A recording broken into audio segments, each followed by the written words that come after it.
When BSW and MSW students at the University of Alabama School of Social Work graduate, they'll sit for their respective licensure exams.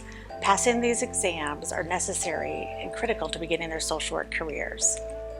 The School of Social Work prides itself on cutting-edge instruction, and that includes our licensure preparation workshops. Our workshops equip and empower our recent graduates to enter their exams with confidence and increase their odds of passing on the first try. By participating in our licensure preparation workshops, students learn test-taking strategies, discuss ethical situations, and review case scenarios. They'll also take practice exams and receive study materials they can take home. But for some of our graduates, there's a financial barrier to attending our workshops.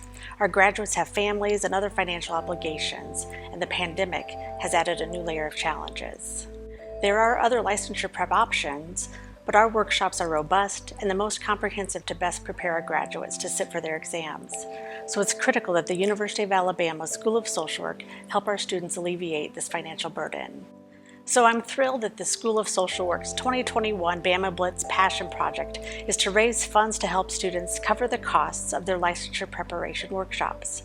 I encourage our alumni and supporters to give during Bama Blitz and help empower our students for impactful careers in social work.